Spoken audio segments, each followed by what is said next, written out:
Right. This meeting is being recorded. Just in case you weren't sure, this meeting's being recorded.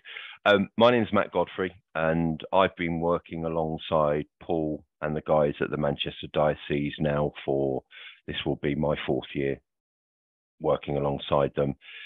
What I'm basically being invited to do today is to come along and show you what's called the Open4Community Diocese funding portal, and explain what it is and show you very briefly how you navigate through it.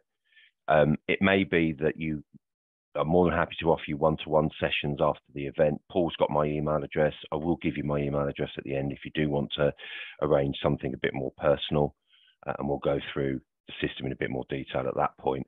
But just to give it an overview of the organisation that I work for a company called iDocs. And we are a software organisation that have multiple and many different funding solutions that are used by the diocese, in this case, other charities, local authorities, etc., etc. We've been doing it for nigh on 40 years. It is the most comprehensive funding database out there. The majority of other funding databases are not updated in real time, whereas this is. We have a dedicated team of content specialists that sit in the background. There's, at last count, there were 24 people that are responsible for identifying new opportunities, putting them into our systems, creating newsletters, updating funds when an update is received from the funders directly. And it holds, at any given point nationally, 3,500 open opportunities, and it's a very, very simple database to navigate. But what you need to do with it first and foremost is to register. This has generated over the last 3 years about 160 to 200,000 pounds worth of grant funding for Manchester Diocese, and we know that because within the system there is an area that you can submit any success stories that you may have, you've had grants awarded to you. I'll show you how you do that. The diocese have this for another 3 years. It is not purely for your churches. If you have groups that use the churches, friends of, Cub Scouts, etc., WI that use your premises, please feel free to let them know about this. They would be more than welcome to come into the system and look for funding. There are multiple different opportunities sitting in there for volunteering community groups. I'm going to share my screen with you now. If you have any questions, either put them in the chat and I'll get to them at the end. It should only take about half an hour, or there'll be 5-10 minutes at the end for any verbal questions you might want to pose. So I'm now going to share my screen. And what you're now seeing is the landing screen or the landing page for the service. And up at the top here in the search bar, that's the URL that you need to find it. So it's www.idocs-open4community.co.uk/Dio Manchester, and it's the number 4. That will then take you to this page, and then you've got a very simple login procedure, and that is available over here on the right. And by clicking in there, it opens up an application page. Basically, you've got instantaneous access, but you just go through a very simple process of first name, surname, postcode, the parish that you represent, email address, create your own password, and then there's a couple of optional boxes to tick here. My advice to you would be tick that box, because each week there's a newsletter, a funding newsletter that's sent out automatically to you if you tick that box, and that will include the week's events of news that have been added into the system, which I'll show you because you've still got access to that news feed within the portal itself. And then further down here, you've got some GDPR compliance type boxes that you need to tick. And then once you've done that, you are now ready to go. You will have this database at your disposal for at least the next 3 years. The landing page may look a little bit busy. It's not. It's very, very simple. I'll go from the right-hand side, talk about these boxes here, and then talk about these tabs across the top here. So on the right-hand side, funding success.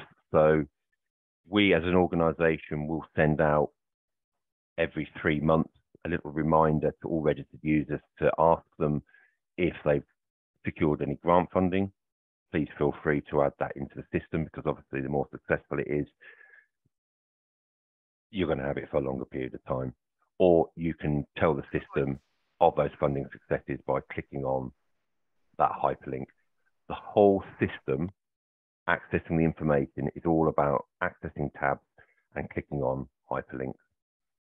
So what you've got here is the national community news, and community we mean third sector, obviously where you guys sit. And in here, accessing, if you want to see a little bit more information about the Fairer Future grant, for example, all you do is you click on the hyperlink. That takes you to the news article, but you're only one click away from the grant itself within the system. And that's over here. So if you wanted to read that latest news thing, actually, I need to know a little bit more about that. What you would then do is you would click on that hyperlink. That then takes you into that grant. And what we provide to you in terms of the information is a description, whether it's future, open or closed, how much is each award likely to be, what the objectives of the fund is and are, value notes, if there's any match funding requirement, for example, that will also be in here, who can apply, any restrictions. So if you unfortunately have one of these restrictions in here, you know not to bother putting an application in.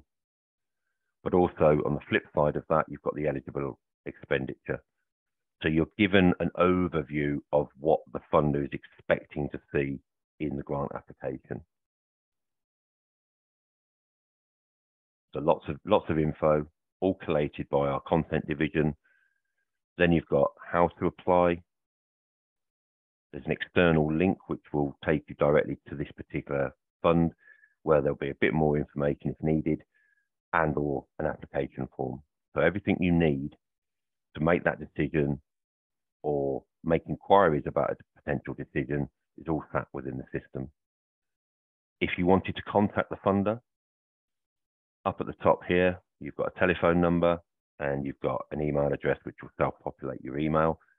And this is the kind of thing that the content division check on a regular basis.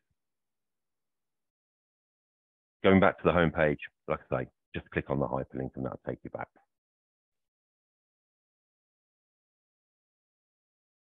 So there's two ways you can navigate the service. You can either use these boxes, these iframes, whatever you want to call them, and you just click on the hyperlink. That takes you to the next stage of the service. Or you can access the same information across the tabs here up at the top. I'm just going to start from the right-hand side and tell you about each of these tabs and what sits in them. So when you get into search funding, you tell the system who you are. You don't have to tell them where you're based if you're all Manchester, because it's already naturally showing you all the local, regional and national funding opportunities in the system. Like I say, there's 3,500 odd in the system, and you just tell step by step a little bit more about the project that you want to fund. And then you get this set of results, which you then save in the system. And you save them for a number of reasons. The first one is you can always refer back to it. Second one is by referring back to it and clicking on the hyperlink. Let's say you did a search, saved a search 3 months ago, and you wanted to see how that looked now. All you do is click on a hyperlink and it's updated in real time. The other benefit of saving a search is that by ticking a box called email alerts, the system, if anything brand new comes in that matches any of the search criteria that you've got in your saved searches, so you may have done a search for energy grants, those email alerts will tell you if anything brand new comes into the system by email, and therefore you're not going to miss out on new funding opportunities. And the same can be done for closed to applications, because we leave closed to application grants in the system for quite a period of time, because they could be reopening at any stage. You might have a grant that closed 11 months, 2 weeks ago. If you've got them in your saved searches and you've got that email box ticked, the system will tell you when they reopen. So the system will send you newsletters, it will send you email alerts about new funding and exciting opportunities. Don't worry about this tab here, the administration. You won't have that. That's something I have on my version of it. Help and advice. So you've got an instruction manual on how to use the service. And you've also got some hints and tips, etc., or some collateral or some expert opinions from our content guys sat here in PDF type documents. Feel free to have a look at those at any point. The news feed, so it's a national news feed. So sitting in here, and a news article could be anything. It could be a new grant. It could be reopening of the reopening date. It could be a blog that we've written as an organization. If you wanted to look at this in a bit more detail, once again, it's all about clicking on the hyperlinks. But what you will receive in your newsletter is a weekly summary of everything that sits in here. But you've always got this national news feed to dip into within the system. And all you do, click on the hyperlink, same situation. You read the news article, you think, yeah, I want to know a little bit more about that. And you click on that related fund area there. So there are two ways to search the system. I have a preference, but it's all about how you prefer to work. So like I say, you can either do it from clicking on the box areas here, or you can do it from the tabs. To browse funding, what this does, it puts together all of the grant opportunities that are relevant in this area for third sector organisations. So if you're a registered charity, you can see here quite easily that in the system there are 971 different funding opportunities across multiple projects. And then what you would do is you would click on filter results further. And this is now, what is the project focus? So what is it that you're looking to do? So if it was heritage, for example, if it was an older church, you would click on that area. And then as you can see, they've again been put together the number of grants for that type of project. This isn't my preferred way of searching. I prefer to do search by funding, for funding, only because it allows you to use keyword searches, etc. So in this area, again, you've got a little guideline here which will help you. But consider or think of these as rungs of a ladder. And each time you complete the rungs of a ladder, you're telling the system a little bit more about you, what you're looking to fund, the kind of projects that you have, so that it's telling you and showing you when you click the search now, the right opportunities. So you go step by step or rung by rung, you click on select, and you tell the system, right, this is what we do. This is who we are. All churches, I believe, by default are registered charities. My suggestion is somewhere on your giving page, there is a document that Paul Bailey can direct you to that almost disassociates you from the Diocese of Manchester charitable status. And that's quite important. A lot of funders, which you probably know already, so excuse me if I'm teaching you how to suck eggs, but a lot of funders will make a declaration or state the kind of organisations that they'll fund based on income. So you might have a funder that says, we will not fund you if your income is £200,000 plus. The diocese charity number, which is where they will look, the people that are assessing your application, the diocese charitable number will tell them that they've got £4 million income or whatever it might be. So therefore, it may preclude you from applying for grants. So it's really important that the funders know that you're not applying under the Diocese of Manchester charity number. So again, speak to Paul Bailey. There is something on the giving site. I want to call it like a letter of disassociation, but it's a bit more technical than that. But that will help you when you're making applications. But think of this system, like I say, not just about you and the church, but think about the groups that may use your premises, may use the church. You may want to use your church because they can also look for grants for themselves in here. You know, even your schools, if you've got, you know, schools associated to your churches, there's nothing stopping them using this service. And all they would do is tick that box there, and the system will identify all the opportunities that are relevant to schools. But we'll stick to registered charity, and I would probably tick the sports or cultural organisation one. And then all you do is click OK. And then you go to the next level. So although the system holds 3,500 different funding opportunities, the way that funders work is they will only fund certain charities doing certain work, or they will have a preferred list of charity types that they'll fund. So it's really important that you tell the system in this area, what is your specialism? What is it that you do? So therefore, being a religious charity, you would tick that box there. You're now going to get to see the grants that are relevant to a charity that specialises in religion. There is nothing stopping you, though, or others that you may want to promote this to, using it and ticking more than one box in these areas. But just for basic, basically, it's going to be religion, and then you click OK. So the system now knows that you're a registered charity, sports/cultural organisation specialising in religion. So the next level, or the next rung of the ladder, is what is the focus of your project? So this is an opportunity of saying, right, these are the grants that we're looking for. And again, by ticking in here, what you're telling the system is, just show me those opportunities. I'm not interested in the other 3,400 that the system has to offer. I only want to see those ones that are relevant to my project. And in here, we don't expect you to know what you're likely to see.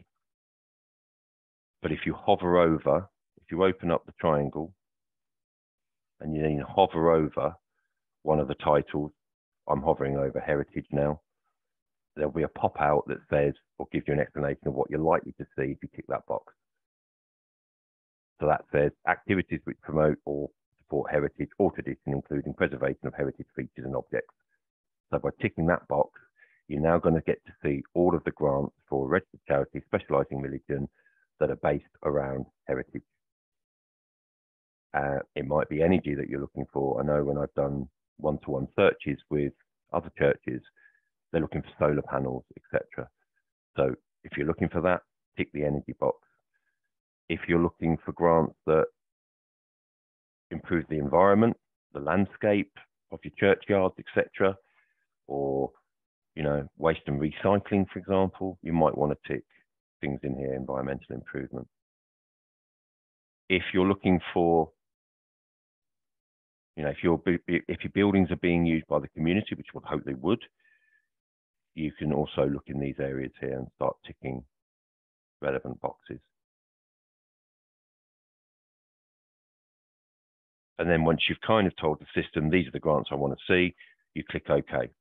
So at the moment, what the system is going to show us are registered charity, sports and cultural grants for religious organisations looking to fund projects around community buildings, regeneration, energy, environmental improvement. The next rung of the ladder, so the system is ready to show you multiple options.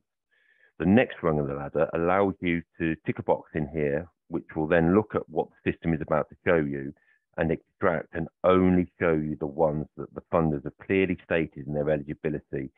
This is what they'll fund. So if you're looking for costs associated with maintaining buildings, for example, you would tick that box and click OK. It may be that you want to buy new pews, etc. You would then tick the purchasing equipment and purchasing furniture. So each time, more info you give the system, the more defined your results are going to be. You've also got this keyword search down here. So once more, the system is ready to show you everything that sits in these areas of the system, but by using the keyword search, once more, it's going to cherry pick, stroke extract from that big bulk it's about to show you, only those that include whatever keyword search you put in here. So it might be something like disabled toilets.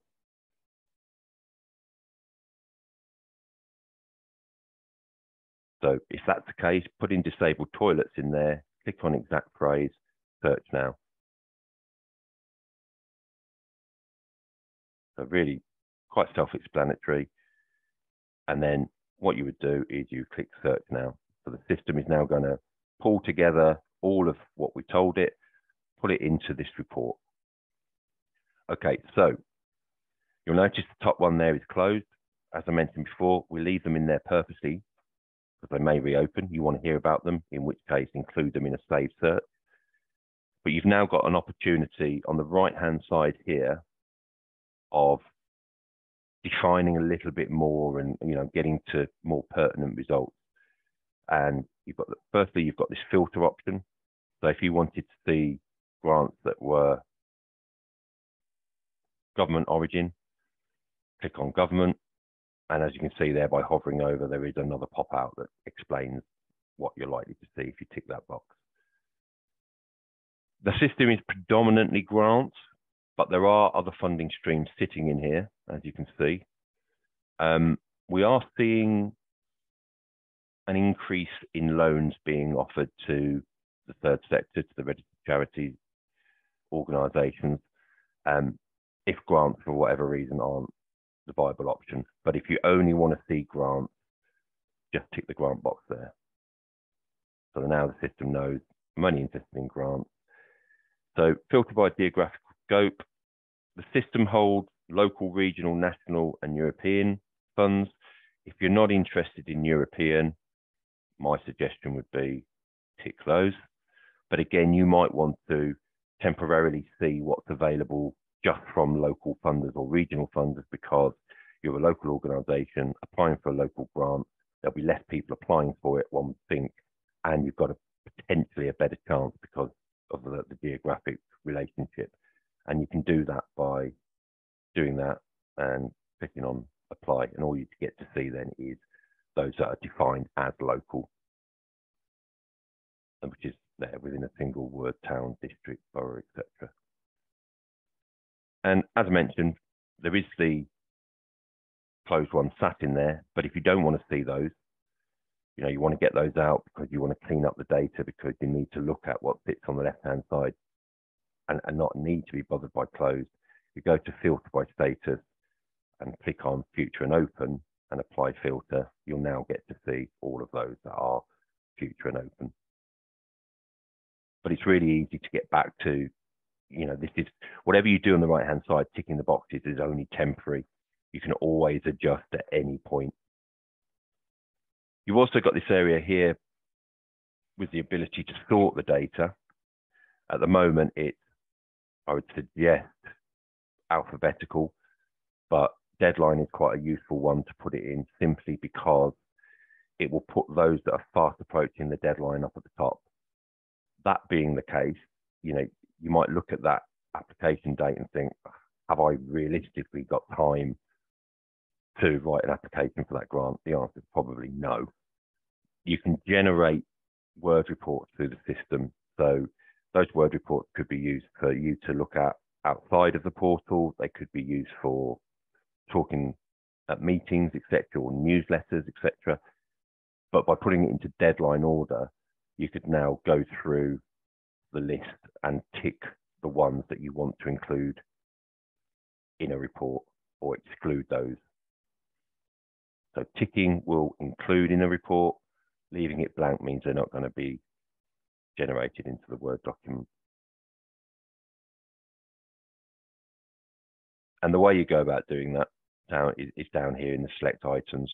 So if you wanted to, put all of these into a report, all you do is you click select all. If you want to take some out, you just come back up at the top here and you exclude them by unticking the box. And producing a report, very, very simple. At the bottom here, you just click on produce a report.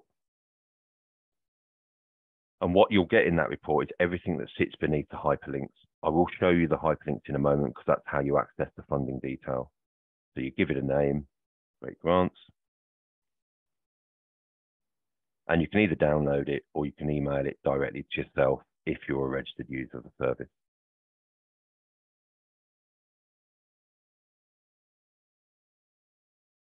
So I will now receive 53 grants in a Word report very shortly in my inbox.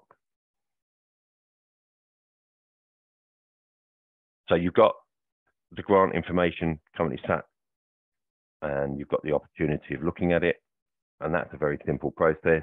Find out a little bit more. Obviously, you've got this little area here on the right-hand side that hopefully intrigues you a little bit. So you want to find out a little bit more. All you do, click on the hyperlink. That will then open up that individual fund and give you all the detail that you need. So you've got current value, current status, maximum value, objectives, value notes, who can apply, any restrictions. So there you go. That's the importance of not using the diocese charity number, because this funder clearly states who they will and they won't fund and what they will and they won't fund. And the eligible expenditure is what they will fund, how to go about applying, external links and application forms, and then up here, contact information, always being checked, somebody's mobile number, which is great, and also an email address. So everything you could possibly need or want to know is either in the system, accessible via the system, or accessible through the funder's contact information if you needed to make those inquiries. So that's how you get the results. That's how you access the results. And then what do you want to do with it? You've gone through the process of the ladders, identifying. There's a right way and a wrong way of working on these systems. The wrong way is just to ignore that. The best way, save your search. Saving the search, like I say, allows you to access it further down the line. Clicking on the hyperlink in that fund will update it in real time. You can use that. It's, like I say, everything is done in real time. And you can set up those email alerts. And how you go about saving searches is very, very simple. All you have to do is come down here, click on Save Search. You then name it. So we'll call it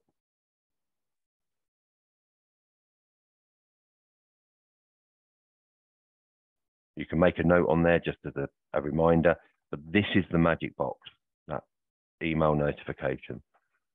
What that does, by ticking that box, the system knows that if anything comes in brand new that matches this particular search, which is anything up there, the system will tell you about it.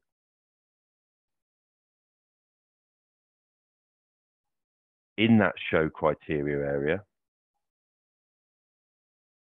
you can change the search parameters if you needed to by going to edit criteria. So you don't even have to go back and go through the same process time and time again. The system always remembers. And those saved searches then live up in your own personal area of the database. So this is all, only you get to see all of this. This is purely your own database. So in the saved searches, this is the search name column. And then at any point in the future, you needed to refer to this, you needed to see an updated version of it. All you have to do is come into this area, click on that, and that will then be updated in real time whenever you do this. And that is completely, this is a fully working, even though you saved it, it's not static. Everything still works and is updated in real time in the filters, etc. And that is the Open4Community service. Any questions at all?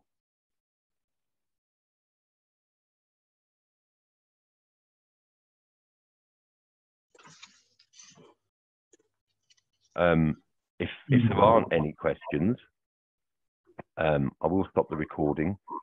All I'll say is reach out to Paul about that kind of letter of disassociation. If you would like some more one-to-one time with me, I don't have a problem with that. If you've got some projects that you want to bring to a meeting and we can have a look at the system together, just send me an email. I'll give you my email address now. It's Matthew, 2 T's, .Godfrey, Godfrey, at idoxgroup, idoxgroups.com. And we'll arrange a mutually convenient time to spend a little bit more time on a one-to-one basis looking at particular projects you might want to find funding for. The recording of this will be available and I believe will be sent out. But any questions, either come to me or Paul. Thank you so much. That was really helpful and clear overview of everything. So thank you. Brilliant. Well, thank you so much for joining. Thank you. Thanks for joining me and enjoy the rest of your day. Thank you very much for that.